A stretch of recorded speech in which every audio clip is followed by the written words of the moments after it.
जब जब सरहद पर तनाव होता है, देश के अंदर चुनाव होता है, सिर्फ इनको मुद्दा बनाना। और मैं आज भी किराए के मकान में रहता हूँ। हाल में देखो 27 करोड़ की इन्होंने मदद कर दी गरीबों की, लेकिन कुछ कहानी जो समाज सेवी होती है इनकी अलग होती है, क्योंकि इनमें जो लोगों की मदद करने में जो इन्हें मजा आता है वो अपनी बिल्डिंगें महल होते हैं खड़े करने में नहीं आता। ये अक्सर की कहानी होती है। दोस्तों, मैं शहजाद बद्री, आप देख रहे हैं सोशल जस्टिस नेटवर्क। आज हम गांव माजरी में मौजूद है और जो समाज सेवी है हर्ष चकारा, ये सोशल मीडिया पर इनका नाम बड़ा चर्चित है। जिस तरीके से ये गरीबों की मदद करते हैं और झोपड़ियों में जाकर ये सोशल मीडिया पर बहुत ज्यादा चर्चित इनका चेहरा है। और दानिश में बराबर में खड़े हैं दानिश पवार जी, जो इन्होंने अभी गांव में अपना एक प्रोग्राम कराया था। हमने इनकी स्पीच भी सुनी। इनकी स्पीच और भाषा में जो हमने कीमती बातें सुनाई दी, वो आप तमाम युवा संगठन के लोग इनके खड़े हैं। आपका बहुत बहुत शुक्रिया हर्ष जी। भाई साहब, शुक्रिया था तो आपका है, जो आपने हमारे को इतना कीमती समय दिया, हमारे को कैप्चर किया। क्योंकि आज का वक्त ऐसा आ गया है मेरे भाई, सब कुछ पैसे में होता है। यानी कि पैसे में ही पत्रकार बुलाने पड़ते हैं, पैसे में ही सारी चीजें हमारे को दिखावा करनी पड़ती है। आप प्यार प्रेम में भाईचारे में यहाँ आके हमारी बात को, अगर कहीं हमारी आवाज को बुलंद कर रहे हो, आगे बढ़ा रहे हो, तो इसके लिए धन्यवाद आपका करना चाहेंगे। अच्छा हर्ष जी, ये जो आप काम कर रहे हैं, गरीबों की बच्चियों की शादी करना, और गरीब जिस तरीके से आज के वक्त में शादी बड़ी महंगी हो गई है, और इस काम में आपको मजा आता है या कोई लालच से आप ये काम कर रहे हैं? देखिए, मैं बहुत छोटा था, 1997 की बात है, मेरी उम्र 7 साल थी। मेरी माताजी की जो मृत्यु हुई थी वो सिर्फ 50,000 रुपए के ऊपर हुई थी। 50,000 रुपए ना होने के कारण अस्पताल के बाहर 1 हफ्ते तक तड़पती रही, और वो सारा मंजर, सारी चीजें मैं अपनी आंखों से देख रहा था। उसके 1 साल के दौरान ही मेरी दादी, मेरा दादा स्वर्ग सिधार गए। इन सब चीजों को देखते हुए जो मेरा पिता था वो सद्बुद्धि खो बैठा, दिमागी हालत से पागल हो गया। देसी भाषा में बोले तो मेरा जो भाई है वो मेरे से 3.5 साल छोटा है, यानी उसकी उम्र उस वक्त 3.5 साल थी। जब हम किसी के दर पे, किसी के द्वार पे कुछ मांगने के लिए जाते थे, क्योंकि वो उम्र हमारी ऐसी तो थी नहीं कि अपने आप बना खा लें। जब हम पड़ोस में जाके लासी मांगते, अचार मांगते या कुछ भी 2 रोटी मांगते, हमारे को गालियां मिलती थी, ताने मिलते थे। समाज क्या है, समाज के अंदर आज का जो समय है, जब लोग आपसे पूछते हैं आप करते क्या हो, ये जो वाक्य है, ये बहुत भारी चीज है। वो अंदाजा लगाते हैं कि आपको इज्जत कितनी देनी है। अगर आप बताते हो मैं अफसर हूं तो आपको उसी हिसाब से पेश आएंगे। आप बताते हो मैं मजदूरी करता हूं तो आपको फिर उसी हिसाब से इग्नोर करेंगे। यही हालात उस वक्त हमारे थे, जब हमारे पास ताकत नहीं थी। ये दिखाई दे रहा है इनका कोई भविष्य ही नहीं, फ्यूचर ही नहीं है, तो इनको क्यों किसी भी तरह की मदद देना। दूसरी बात ये थी, ये काम 1-2 दिन 4 दिन का तो होता नहीं। जैसे कि जो अगर हमारी बात करो कि जो हमारा समाज है, हमारे समाज के हिसाब से जब कोई मृत्यु हो जाती है, मौत हो जाती है, तो उसके 13 दिन तक, 13वीं बोलते हैं, 13वीं तक सभी इंसान इकट्ठे होते हैं। 13वीं तक अगर आपकी माताजी गुजर गई तो आपकी माताजी दुनिया भर की बनेंगी। सब ये बोलेंगे बेटे ये हम भी तुम्हारी माता, हम भी तुम्हारी माता। सच्चाई ये है, जब वो 13वीं का पल्लड़ उठता है, घर के बाहर से, घर के द्वार से सब आदमी चले जाते हैं, कोई अपना नहीं होता। अपने आप ही संघर्ष करना पड़ता, अपने आप ही मेहनत करनी पड़ती है। तो उस वक्त उन हालातों से मैंने एक चीज सीखी थी, अगर मालिक ने कभी मेरे को स्ट्रोंग बनाया, मेरे को मेरे पैरों पे खड़ा किया, मैं कभी किसी गरीब को परेशान नहीं देख पाऊंगा। उन चीजों को देखते हुए 2011-12 का दौरा आया, 21-22 साल हमारी उम्र हो गई थी, तो उसी के दौरान हमने ये चीजें देखी कि अब हम ताकतवर हो गए, हमारा संगठन हो गया, भाईचारा हो गया। उस भाईचारे के साथ मिलके एक सामूहिक रूप से हमने मददें करनी शुरू कर दी। वो करने में हमारे को खुशी होती थी, संतुष्टि मिलती थी। फिर वो करते करते हम 2015 में पहुंच गए। 2015 में मेरे को मेरे एक साथी ने फेसबुक बना के दी। अच्छा, वो फेसबुक जब बना के दी, अच्छा आपकी एक बात रोकेंगे, जो इन्होंने फेसबुक का नाम लिया, अब आप ये मिलियन में जो है फॉलोअर्स हैं, जो ये मान के चलिए आपकी पूरी टीम है। 2000 कब में आपकी जो है आईडी बना के दी फेसबुक की? 2015 में।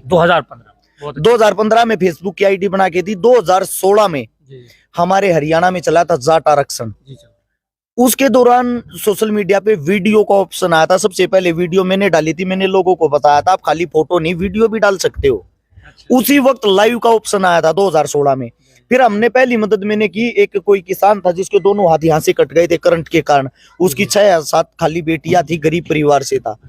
करंट के कारण ये हादसा हुआ, तो किसी की समझ में नहीं आ रहा था इसकी मदद कैसे करें। उसकी मदद के तौर पे मेरे दिमाग में पता नहीं कैसे क्या है, मैंने वीडियो डाल दी। और उस वीडियो से उसकी 22 लाख रुपए की मदद होगी। वो 22 लाख रुपए की जब मदद हुई, उस मदद के कारण 60% लोगों ने मेरे को गालियां दी कि आप कोई मदद कर रहे हो तो इस चीज का दिखावा क्यों करते हो। 40% आदमियों ने ये कहा कैसे भी कुछ भी हुआ, एक जरूरतमंद को पैसे मिल गया, अच्छा ही काम हुआ है। उसके बाद फिर एक फौजी था हमारे देश की शान, जिसकी सरकार की तरफ से कोई मदद नहीं मिल रही थी, वो शहीद हुआ था, उसको शहीद का दर्जा तक नहीं मिल रहा था। ऐसे ही कुछ झोल थी वहां, बड़े बड़े नेता मंत्री जाके उनका मजाक बना रहे थे, हम ये कर देंगे, हम वो कर देंगे, किसी से कुछ नहीं हुआ। फिर मैंने वो मदद जब करी ना, तो उनके खाते में 1 महीने में 60 लाख रुपए की मदद होगी, साथ में सरकार की तरफ से 45 लाख रुपए भी आ गए, और शहीद का जो दर्जा वो भी मिल गया, और उनको जमीन भी मिल गई उस चीज के लिए। मैंने देखा सोशल मीडिया में इतनी ताकत है तो इसका दिखावा करना चाहिए, लेकिन दिखावा करना चाहिए अच्छे कामों का। उस चीज को देखते हुए एक आपके ये एरिया की बात बताता हूं मैं। आपके यहीं पे हरिद्वार जाते टाइम, मेरे को याद तो है नहीं क्योंकि मदद इतनी कर ली, कोई चीज याद नहीं रहती, कोई कालू कालू करके नाई जाति से था गरीब, हाँ, वो 1 रुपया उसको कोई दे देता, कोई 2 रुपए दे देता, खुले सिक्के दे देता। वो बसों में आने जाने वाले यात्रियों के लिए पानी पिलाया करता। उसकी उम्र 80-85 साल थी। मैंने उसकी वीडियो डाली, उसकी वीडियो से कोई लाख रुपए आए। फिर कोई इकबाल डॉक्टर था, शायद इकबाल नाम का, इसी साइड का डॉक्टर, फिर वो मेरी वीडियो देख के वो भी वहां पहुंचा, उसने भी वीडियो डाली। आज मैं दोबारा से एक बार वहीं से निकल रहा था तो किसी ने सलाह दिया, आपने उनकी मदद की थी, एक बार मिलते चलो। मैं मिलने के लिए गया तो जो कालू जी थे, जिनकी उम्र लगभग 80 साल थी, वो तीसरी मंजिल से मेरे को बोल रहे, अर्श भाई अंदर कूदा है। अच्छा। यानी कि देखो, मेरे को बड़ी खुशी किस चीज से हुई, एक इंसान ने अपने जीवन में यहाँ से गरीबी देखी, 80 साल तक उसकी उम्र ही निकल गई बेचारे की।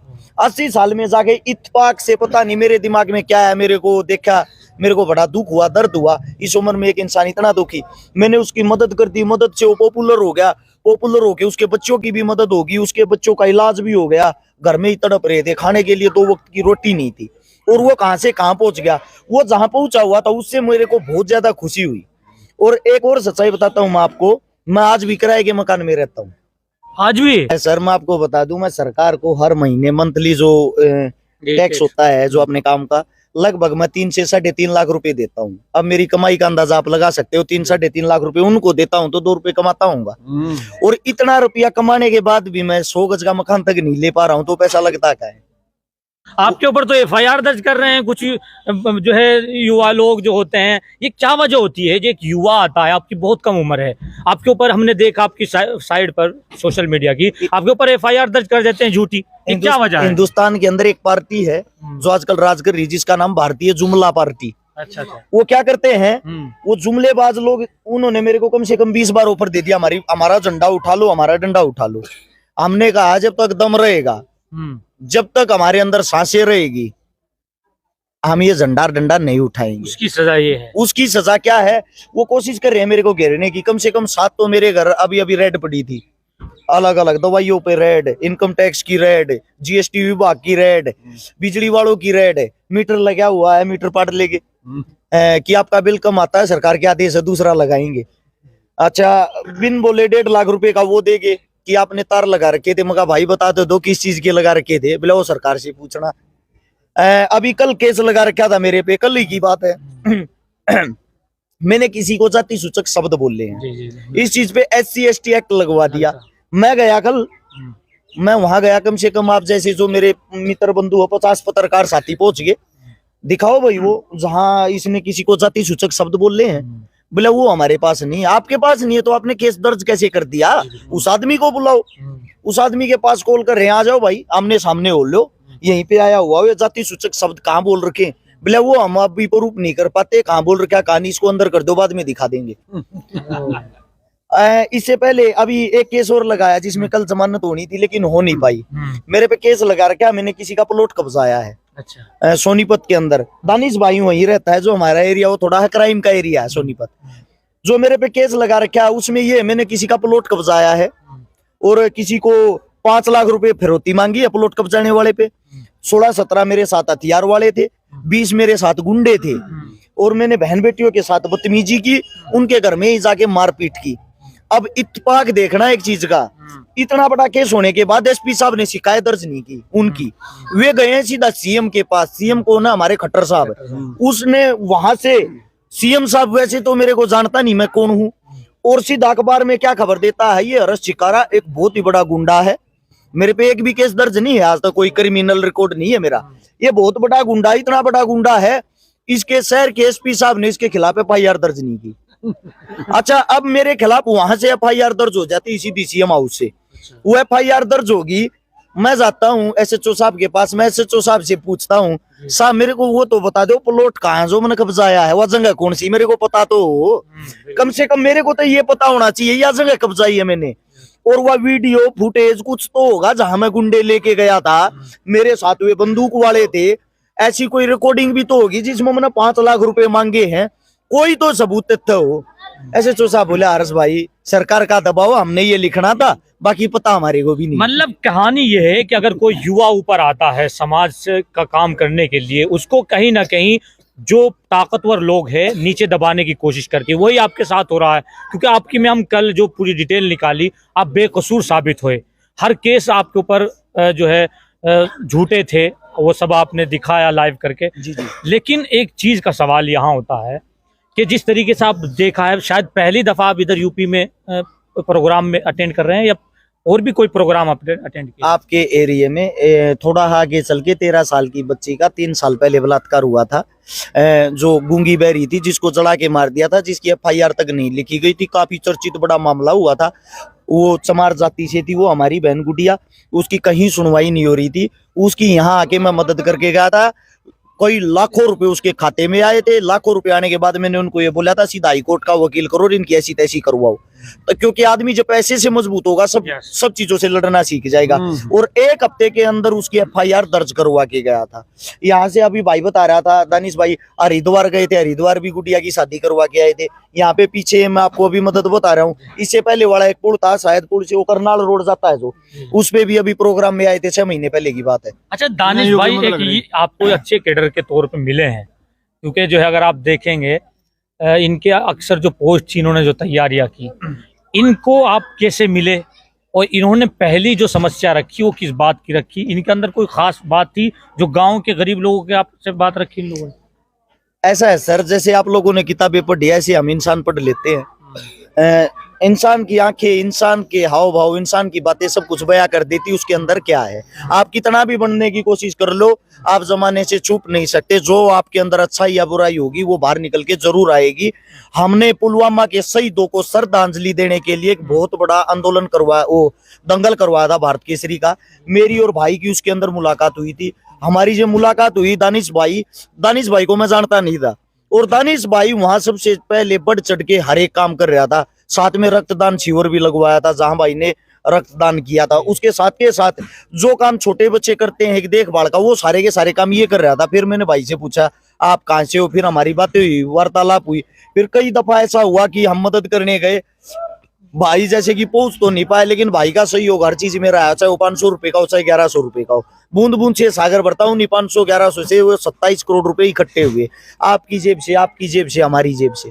अच्छा दानिश भाई, कोई लालच तो नहीं है पर जब भाई से या फिर किसी की सेवा के लिए आप जो है इनके साथ लगे, क्या वजह रही है? भाई की कौन सी बात पसंद आई आपको? दानिश भाई को लालच है, दानिश भाई को लालच है। मैं जवाब देता हूँ इस बात का, दानिश भाई को लालच है भाईचारा जोड़ने का, क्योंकि दानिश भाई वहाँ सोनीपत रहता है। आपका जो एरिया है और हमारे एरिया में क्या फर्क है, वहाँ हिंदू मुस्लिम नहीं है, ठीक है। कहाँ मीडिया तो दिखा रहे यार हर्ष भाई, मीडिया तो कह रही है हिंदू मुस्लिम फला, ये हिंदू फला सोनीपत का कहाँ दिखा रही है? आप लोगों का दिखा रही है, उत्तर प्रदेश का दिखा रही है। हिंदू मुसलमान को काटने वाला, मुसलमान हिंदू को काटने वाला। शाम के 8 बजे खबर देखोगे ना, एक दूसरे की गर्दन पे तलवार रख के ऐसे दिखा रहे हैं, अगर बाथरूम तक गए कहीं गर्दन कट के ना पड़ जाए। आप जमीनी सतर पे बताओ मेरे को, मैं हर जगह जाता हूँ, ऐसी कोई जगह ही नहीं जहाँ मैं नहीं गया हूँ। जयपुर के अंदर 2.5 लाख मुसलमान साथियों का ग्रुप है, मेरी टीम है वो। इतना वहां के जो मुसलमान आपस में एक दूसरे को नहीं जानते, मेरे को जानते हैं।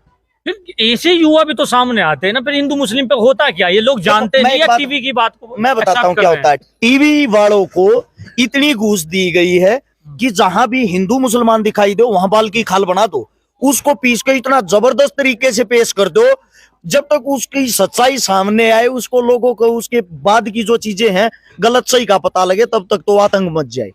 यानी कि लोगों ने रोजगार ढूंढ लिया। अच्छा, आप लोगों ने एक चीज देखी, डिबेट होती है, डिबेट में हिंदू प्लस मुसलमान को बैठा देते हैं।